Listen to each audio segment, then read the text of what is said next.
यारो रायते तो आपने बहुत टाइप के खाए होंगे, बट आलू का रायता खाया आपने कभी? आज खाओगे।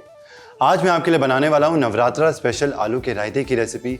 मेरी मम्मी हर नवरात्रि में ये ज़रूर बनाती थी। बहुत रिफ्रेशिंग होता है, बहुत टेस्टी होता है। सो वेलकम टू दिल से देसी। मैं हूँ आपका शेफ कपिल। शुरू करते हैं आज की इंटरेस्टिंग नवरात्रा स्पेशल रेसिपी आलू का रायता। आलू का रायता बनाने के लिए सबसे पहले हम लेंगे उबले हुए आलू। इनका छिलका मैंने निकाल लिया है और इसको मैं छोटे छोटे पीसेस में काट लूंगा। तो ये आलू को मैंने काट लिया है पहले, और साथ ही में थोड़ा सा इसे स्पाइसी बनाते हैं। हरी मिर्चें बारीक चॉप कर लेते हैं, और साथ ही में फ्रेशनेस के लिए हरा धनिया, इसे भी मैं बारीक चॉप कर लेता हूँ। Chopping done. अब रायते की असेंबली शुरू करते हैं। सबसे पहले हम बोल में लेंगे दही और उसे अच्छे से हम फेंट लेंगे। बस 1 मिनट के लिए फेंटेंगे ताकि दही के अंदर से लम्प जो हैं वो दूर हो जाए। और कंसिस्टेंसी एडजस्ट करेंगे। थोड़ा सा डालेंगे इसके अंदर ठंडा पानी। दही प्रिपेयर हो चुकी है। अब इसके अंदर, क्योंकि व्रत का रायता है तो सेंधा नमक का इस्तेमाल किया जाता है, तो इसके अंदर डालेंगे हम सेंधा नमक स्वाद अनुसार।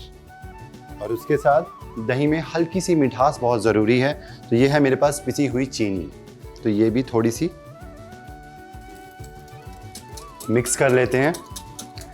अच्छा, दही जो होती है ना वो व्रत में काफ़ी खाई जाती है। उसका रीज़न होता है व्रत में काफ़ी गैप होता है मील्स में, भूखे पेट होते हैं, तो साइंटिफिकली भी पेट के लिए अच्छा होता है, डाइजेशन के लिए अच्छा होता है, और दही से हमें देर तक भूख भी नहीं लगती है। एक ये भी कारण होता है कि व्रत में दही की चीज़ें जो हैं वो काफ़ी खाई जाती हैं।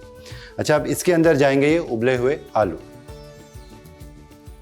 ये जो काट के रखे हैं ये गए। आलू ऐड करने के बाद ये जो हरी मिर्चें काट के रखी थी ये गई इसके अंदर, साथ में चॉप किया हुआ हरा धनिया, और इसके अंदर जाएगा ये भुना हुआ ज़ीरा।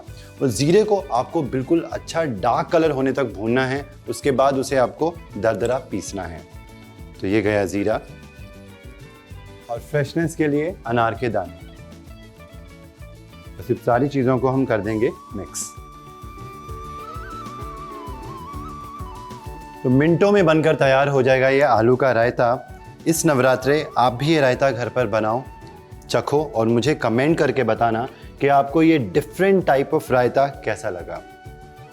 थोड़ा सा गार्निश कर देते हैं इसे अनार के दानों से, थोड़े से भुने हुए ज़ीरे से, धनिए की कुछ पत्तियाँ। तो ये इतनी आसानी से बन जाने वाला आलू का रायता बनकर बिल्कुल तैयार है। आपने रायते अलग अलग किस्म के खाए हैं, ये वाला रायता ट्राई करो। ट्रस्ट मी, आप ये बार बार बनाओगे।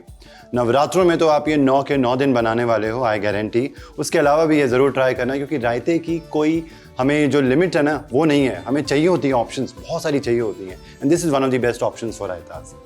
तो और भी इसी तरीके की मज़ेदार रेसिपीज़ लेके मैं आपके लिए हाजिर होता हूँ ओनली ऑन दिल से देसी, आपका अपना शेफ कपिल। एंड हाँ, अगर आपने हमारा चैनल स्वाद अनुसार सब्सक्राइब नहीं किया है तो सब्सक्राइब करें, लाइक करें, शेयर करें, और मेरी तरफ से आप सबको नवरात्रि की हार्दिक शुभकामनाएं।